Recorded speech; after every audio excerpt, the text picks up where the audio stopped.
ലക്സംബർഗിക്ക് ഒരു ജോബിനായിട്ട് പോകാനാണോ നിങ്ങളുടെ ആഗ്രഹം? അതായത് മാക്സിമം ഒരു 12 വീക്സിന്റെ ഉള്ളിൽ അവിടേക്ക് എത്തിപ്പെടാനാണോ നിങ്ങളുടെ ആഗ്രഹം?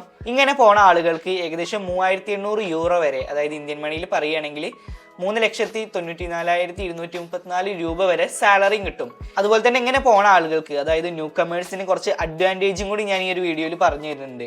എങ്ങനെയാണ് ഫ്രീ ആയിട്ട് ഫ്രഞ്ച്, ജർമ്മൻ, ലക്സംബർഗിഷ് കോഴ്സൊക്കെ നമുക്ക് ലേൺ ചെയ്യാന്നുള്ള കാര്യങ്ങളൊക്കെ. അതുപോലെ തന്നെ ഫ്രീ പബ്ലിക് ട്രാൻസ്പോർട്ടുകൾ, അതായത് ലക്സംബർഗിൽ ഫ്രീ ആണ് ബസ്സസിന്റെ കാര്യത്തിലും ട്രെയിനിന്റെ കാര്യത്തിലൊക്കെ. അതുപോലെ തന്നെ റീലൊക്കേഷൻ സപ്പോർട്ടിന് ഫ്രീ ആയിട്ട് ഹെൽപ്പ് ചെയ്യണ കാര്യങ്ങൾ, ഇതൊക്കെ ഞാൻ ഈ ഒരു വീഡിയോയിൽ പറഞ്ഞുതരാം. സോ ഈ ഒരു ലക്സംബർഗിൽ പറയുകയാണെന്നുണ്ടെങ്കിൽ നമുക്ക് ടാക്സ് വളരെ കുറവാണ്. സോ അതുകൊണ്ടാണ് നമുക്ക് ഇത്രയും ഹൈ ആയിട്ടുള്ളൊരു സാലറി കിട്ടുന്നത്. ഇനി എങ്ങനെയാണ് നമുക്ക് പോകാനുള്ള ഒരു ഓപ്ഷൻ? അതായത് ഇപ്പോൾ പലരും പറയാറുണ്ട് നമുക്ക് ഇവിടുന്ന് നേരിട്ട് അപ്ലൈ ചെയ്താൽ ജോബ് കിട്ടുമോ എന്നുള്ളത്. ജോബ് കിട്ടാത്ത പ്രശ്നമൊന്നുമില്ല, ബട്ട് നമ്മൾ അതിന് അപ്ലൈ ചെയ്യണം. അങ്ങനെ നമ്മൾ ഹാർഡ് വർക്ക് ചെയ്യണമെങ്കിൽ നമുക്ക് ഉറപ്പായിട്ട് കിട്ടും. പിന്നെ വേറൊരു ഓപ്ഷൻ ഉള്ളത്, നമ്മളിപ്പോൾ ഗൾഫ് കൺട്രീസിലൊക്കെ കണ്ടിട്ടുണ്ടാവും, ഇപ്പോൾ ഒരു വിസിറ്റർ വിസയിൽ പോയിട്ട് അവിടെ പോയിട്ട് ഒരു ജോബ് നേടിയിട്ട് ഒരു വർക്ക് വിസ ആയിട്ട് മാറ്റുന്നത്. ഇങ്ങനെ ഒരു പ്രോസസ്സ് നമുക്ക് യൂറോപ്പിലും ചെയ്യാൻ പറ്റും. അതായത് വിസിറ്റർ വിസയിൽ പോകാൻ പറ്റും. അതായത് ഷോർട്ട് സ്റ്റേ വിസയിൽ പോയിട്ട് അവിടെ പോയിട്ട് നമുക്കൊരു വർക്ക് പെർമിറ്റ് നേടിയെടുക്കുന്ന കാര്യം. സോ ഇതാവുമ്പോൾ നമുക്ക് ജോബ് കിട്ടാനുള്ള ചാൻസ് വളരെ കൂടുതലാണ്. ബിക്കോസ് നമ്മൾ നേരിട്ടിട്ട് പോയിട്ടാണ് ഈ ഒരു കമ്പനീസിനെ മീറ്റ് ചെയ്യണത്, അല്ലെങ്കിൽ ഈ ഒരു എംപ്ലോയേഴ്സിനെ മീറ്റ് ചെയ്യണത്. ഒരു 90 ദിവസത്തിൻ്റെ ഒരു ഷോർട്ട് സ്റ്റേ വിസ അല്ലെങ്കിൽ ഒരു ഷെങ്കൻ വിസ എടുത്ത് പോയ ശേഷം നമുക്ക് അവിടെ പോയിട്ട് ഒരു വർക്ക് പെർമിറ്റ് നമുക്ക് നേടിയെടുക്കാൻ പറ്റും. സോ ഈ ഒരു കാര്യങ്ങളാണ് നമ്മൾ ഇന്ന് വീഡിയോയിൽ നോക്കാൻ പോണത്. അവിടെ ഏറ്റവും കൂടുതൽ ജോബ്സ് പ്ലേസ് ആവുന്ന ജോബ് സെക്ടേഴ്സ് ഏതൊക്കെയാണ്, എങ്ങനെയാണ് ഈ ഒരു വിസിറ്റർ വിസയിൽ അപ്ലൈ ചെയ്തിട്ട് വർക്ക് പെർമിറ്റ് നമുക്ക് അവിടെ നേടിയെടുക്കാൻ പറ്റുക, ഈ ഒരു വീഡിയോയിൽ ഞാൻ എല്ലാം കവർ ചെയ്യണതായിരിക്കും. സോ എന്തായാലും നമുക്ക് എന്താണെന്ന് നോക്കാം.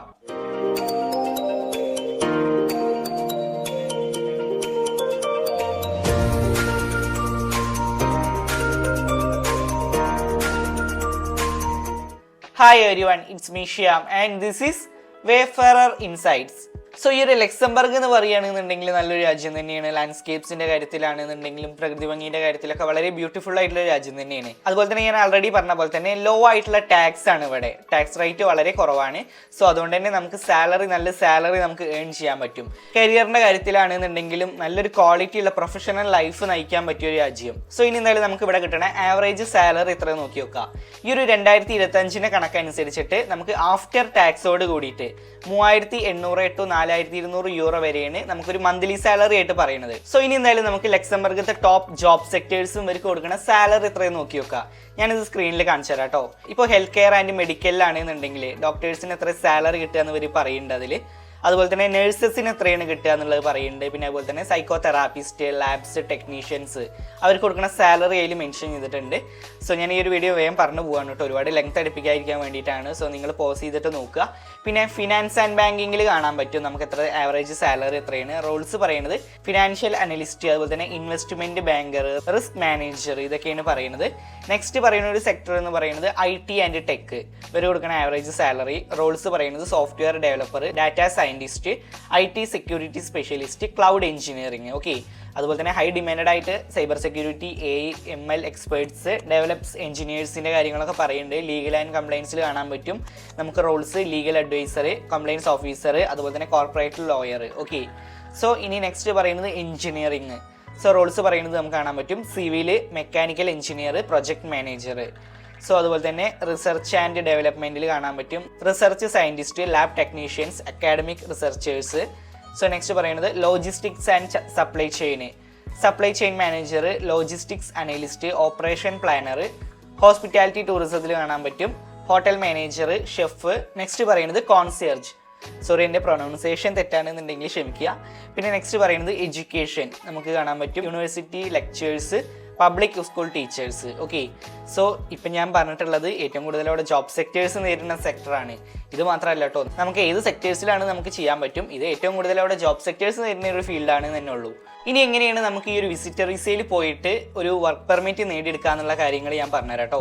സ്റ്റെപ്പായിട്ട് പറഞ്ഞുതരാം. സോ നിങ്ങൾക്ക് മനസ്സിലാക്കാൻ ഒന്നും കൂടി എളുപ്പമായിരിക്കും. സോ എന്തായാലും നിങ്ങൾ എൻ്റെ ചാനൽ ആദ്യമായിട്ടാണ് കാണുന്നുണ്ടെങ്കിൽ ദയവായിട്ട് ഇതുപോലത്തെ ഡീറ്റെയിൽസ് ഒക്കെ പെട്ടെന്ന് കിട്ടാൻ, ജോബ് ഇൻഫർമേഷൻസ്, ട്രാവൽ വിസ, ഇങ്ങനത്തെ ഡീറ്റെയിൽസ് ഒക്കെ പെട്ടെന്ന് കിട്ടാനായിട്ട് നമ്മളുടെ ചാനൽ ഒന്ന് സബ്സ്ക്രൈബ് സബ്സ്ക്രൈബ് ചെയ്തിട്ട് സപ്പോർട്ട് ചെയ്യുക കേട്ടോ. ആ ഒരു ഹെൽപ്പ് മാത്രം നിങ്ങൾ എനിക്ക് ചെയ്തു തരിക. സോ ഫസ്റ്റത്തെ ഒരു സ്റ്റെപ്പ് പറയുന്നത് arrive on A short stay visa, അതായത് ഷെങ്കൻ വിസ. നമുക്കിപ്പോൾ ഒരു 90 ദിവസം വാലിഡിറ്റി ഉള്ള ഒരു വിസയിൽ നമ്മൾ പോവുക. സെക്കൻഡ് സ്റ്റെപ്പ് പറയുന്നത് ആ ഒരു വിസിറ്റർ വിസയിൽ നിന്നിട്ട് ജോബ് സെർച്ച് ചെയ്യുക എന്നുള്ളതാണ്. നമ്മൾക്ക് അവിടെ നേരിട്ട് പോയി ഇന്റർവ്യൂസിന് അറ്റൻഡ് ചെയ്യുക, അങ്ങനെ നമുക്ക് റിക്രൂട്ടേഴ്സിനെ കണക്ട് ചെയ്യുക. സോ അങ്ങനെ ഒരു ജോബ് സെർച്ച് ചെയ്യുക. ദെൻ സ്റ്റെപ്പ് 3 പറയുന്നത് നമുക്കൊരു ജോബ് സെക്യൂർ ആക്കുക. ഓക്കെ, അവിടുത്തെ എംപ്ലോയറുടെ കയ്യിൽ നിന്ന് നമുക്കൊരു വർക്ക് പെർമിറ്റ് നമ്മൾ നേടിയെടുക്കുക, ഒരു ജോബ് കോൺട്രാക്ട് നമ്മൾ നേടിയെടുക്കുക. സ്റ്റെപ്പ് 4 പറയുന്നത് conversion to work visa. So നമ്മളിപ്പോൾ ഈ ഒരു ഷോർട്ട് സ്റ്റേ വിസയിലാണ് നിൽക്കുന്നത്, പിന്നെ നമുക്ക് ഒരു ലോങ് സ്റ്റേ വിസ ആക്കണം, അതായത് ഡി വിസ ആക്കണം. സോ ഇതാക്കണം എന്നുണ്ടെങ്കിൽ നമ്മൾ നമ്മളുടെ രാജ്യത്ത് തിരിച്ചു വന്ന ശേഷമാണ് നമുക്ക് ആക്കാൻ പറ്റുള്ളൂ കേട്ടോ. അങ്ങനെ ഒരു കാര്യം പറയുന്നുണ്ട്. നമ്മൾക്ക് വർക്ക് പെർമിറ്റ് ഉണ്ടെന്നുണ്ടെങ്കിൽ പിന്നെ നമുക്ക് അതാക്കാൻ വലിയ ബുദ്ധിമുട്ടില്ല. സോ അത് നമുക്ക് നമ്മളുടെ നിയർ ബൈ ഉള്ള എംബസി വഴി കോൺടാക്ട് ചെയ്താൽ നമുക്ക് അതിൻ്റെ കാര്യങ്ങൾ നമുക്ക് അറിയാൻ പറ്റും. സോ ഇങ്ങനെയാണ് നമ്മൾ ചെയ്യേണ്ടത്. ഓക്കെ, സോ ഇതാണ് പ്രോസസ്സ്, അത് മനസ്സിലാക്കി വെക്കുക. ഇനി നമ്മൾ ഒരു വർക്ക് വിസയിൽ പോവുകയാണെന്നുണ്ടെങ്കിൽ ഏതൊക്കെ വിസകൾ ഉണ്ട് നോക്കി വെക്കാം. ഫസ്റ്റത്തെ നമ്മൾ പറഞ്ഞ പോലെ തന്നെ ടൈപ്പ് ഡി വിസ, അതായത് ഒരു വാലിഡ് ജോബ് ഓഫർ കോൺട്രാക്ട് ഉണ്ടെന്നുണ്ടെങ്കിൽ നമുക്ക് ഈ ഒരു വിസയിൽ പോകാൻ പറ്റും. പിന്നെ നെക്സ്റ്റ് പറയുന്നത് EU ബ്ലൂ കാർഡ് ആണ്. അതായത് കൂടുതലായിട്ട് സ്കിൽഡ് ഇൻഡിവിജ്വൽസ് ആണ് ഈ ഒരു EU ബ്ലൂ കാർഡ് കൊടുക്കാറ്. പിന്നെ പറയുന്നത് റെസിഡൻസ് പെർമിറ്റ്. സോ അതിൽ പറയുന്നുണ്ട് following the approval of your long stay visa, അതായത് ഡി വിസ. ഓക്കെ, സോ ഇനി ഇങ്ങനെ ചെയ്യണമെന്നുണ്ടെങ്കിൽ എന്തൊക്കെ ഡോക്യുമെന്റ്സ് നമ്മുടെ കയ്യിൽ ആവശ്യമുണ്ട് നോക്കി വെക്കുക. അതായത് ഒരു വാലിഡ് ആയിട്ടുള്ള ലക്സംബർഗിന്റെ ജോബ് ഓഫർ അല്ലെങ്കിൽ കോൺട്രാക്ട്. ഓക്കെ, സോ നമ്മൾ വർക്ക് പെർമിറ്റ് നേടി എടുത്ത ശേഷം നമുക്കൊരു വർക്ക് വിസ കിട്ടാനുള്ള കാര്യങ്ങളാണ് കേട്ടോ പറയുന്നത്. പിന്നെ പറയുന്നത് പ്രൂഫ് ഓഫ് ക്വാളിഫിക്കേഷൻ, അതായത് നമ്മളുടെ എഡ്യൂക്കേഷൻ്റെ സർട്ടിഫിക്കറ്റ്സ്, പിന്നെ Airbnb, റെന്റ്, ലീസ് ഡോക്യുമെന്റ്സ് വേണ്ടി വരും, photos, health insurance, visa application forms. So നമുക്ക് പറയാം. പിന്നെ പ്രോസസ്സിംഗ് ടൈം പറയുന്നത് മാക്സിമം, അതായത് ഈ ഒരു വിസിറ്റർ വിസ കിട്ടാനുള്ള ഒരു പ്രോസസ്സിംഗ് ടൈമാണ് മാക്സിമം പറയുന്നത്, ഒരു 4 to 12 വീക്സ് പറയുന്നുണ്ട് കേട്ടോ. സോ റെസിഡൻസ് പെർമിറ്റിന്റെ കാര്യം നമ്മൾ പറഞ്ഞിട്ടുണ്ട്. അതായത് ലക്സംബർഗിൽ എത്തിച്ചേർന്ന ശേഷം നമ്മളുടെ ബയോമെട്രിക്സ് നമ്മൾ സബ്മിറ്റ് ചെയ്യണം. ഓക്കെ, അതായത് നമ്മളുടെ ഈ ഒരു ഇമിഗ്രേഷൻ ഓഫീസിൽ പോയിട്ട് നമ്മൾ ഒരു 72 ഹവേഴ്സിൻ്റെ ഉള്ളിൽ, അതായത് ഒരു 3 ഡേയ്സിൻ്റെ ഉള്ളിൽ നമ്മൾ ഈ ഒരു ബയോമെട്രിക്സ് നമ്മൾ സബ്മിറ്റ് ചെയ്യണം. ഓക്കെ, എല്ലാവർക്കും മനസ്സിലായി എന്ന് വിചാരിക്കുന്നു. ഓക്കെ, ഇനി എന്തായാലും നമുക്ക് ഈ ഒരു ന്യൂ കമേഴ്സിനുള്ള കുറച്ച് ബെനിഫിറ്റ്സിന്റെ കാര്യങ്ങൾ അല്ലെങ്കിൽ റിസോഴ്സസ് ഞാൻ ഷെയർ ചെയ്യുന്നുണ്ട്. ഞാനിവിടെ കാണിച്ചു തന്നിട്ടുണ്ട്. INL, അതായത് ഫ്രീ ആയിട്ട് അല്ലെങ്കിൽ അഫോർഡബിൾ ആയിട്ട് ഈ ലാംഗ്വേജ് കോഴ്സ് ഒക്കെ ചെയ്യാൻ വേണ്ടിയിട്ട്, മെയിനായിട്ട് ഫ്രഞ്ച്, ജർമ്മൻ അല്ലെങ്കിൽ ലക്സംബർഗിഷ് കേട്ടോ. ASTI, അതുപോലെ തന്നെ CLE, അതായത് ഈ ഒരു നോൺ പ്രോഫിറ്റ്സ് ഫോർ ഇന്റഗ്രേഷന് വേണ്ടിയിട്ട് ഹൗസിംഗിന്റെ കാര്യങ്ങൾ അല്ലെങ്കിൽ ലീഗൽ അഡ്വൈസിന്റെ കാര്യങ്ങൾ, പിന്നെ വെൽക്കം ഓഫീസേഴ്സ്, പിന്നെ റീലൊക്കേഷൻ സപ്പോർട്ട് ചെയ്യാനുള്ള കാര്യങ്ങളെല്ലാം ഞാൻ ഇതിൽ കൊടുത്തിട്ടുണ്ട്. ഇനി നിങ്ങൾ ഇവിടുന്ന് അപ്ലൈ ചെയ്യാൻ ആഗ്രഹമുള്ള ഒരാളാണെന്നുണ്ടെങ്കിൽ നിങ്ങൾക്ക് പറ്റുന്ന കുറച്ച് ജോബ് സെർച്ചിങ് പ്ലാറ്റ്ഫോംസിന്റെ കാര്യം ഞാൻ ഇതിൽ ഷെയർ ചെയ്തിട്ടുണ്ട്. അതുവഴി നിങ്ങൾക്ക് ചെയ്യാൻ പറ്റും.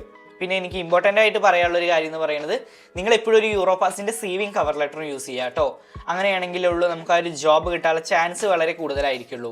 സോ എങ്ങനെയാണ് ഫ്രീ ആയിട്ട് ഒരു യൂറോപാസിൻ്റെ സേവിങ് കവർ ലെറ്റർ ഉണ്ടാക്കുക എന്നുള്ളതിൻ്റെ വീഡിയോ ഒക്കെ നമ്മൾ നമ്മുടെ ചാനലിൽ ചെയ്തിട്ടുണ്ട് കേട്ടോ. അതിൻ്റെ ലിങ്ക് നിങ്ങൾക്ക് മേലെ ഐ ബട്ടണിലും താഴെ ഡിസ്ക്രിപ്ഷനിലും ഒക്കെ കാണാൻ പറ്റും. അത് നോക്കിയിട്ട് നിങ്ങളൊരു സേവിങ് കവർ ലെറ്റർ ആദ്യം ഉണ്ടാക്കി വെക്കുക. ഓക്കെ, ഇത് നല്ലൊരു അവസരം തന്നെയാണ് കേട്ടോ. ഈ ഒരു വിസിറ്റർ വിസയിൽ പോയിട്ട് നമ്മൾ അവിടെ പോയിട്ട് ഒരു വർക്ക് പെർമിറ്റ് ആയിട്ട് കൺവേർട്ട് ചെയ്യുന്നത് നല്ലൊരു ഓപ്ഷൻ തന്നെയാണ്. അധികം ചിലവില്ലാണ്ട് തന്നെ നമുക്ക് പോകാൻ പറ്റും. ഓക്കെ, സോ ഇപ്പോൾ പറഞ്ഞ ഇൻഫർമേഷൻസ് ഒക്കെ നിങ്ങൾക്ക് മനസ്സിലായി എന്ന് വിചാരിക്കുന്നു. ഇനി എന്തെങ്കിലും ഡൗട്ട്സ് ഉണ്ടെന്നുണ്ടെങ്കിൽ നിങ്ങൾ കമൻസിൽ ചോദിക്കുക.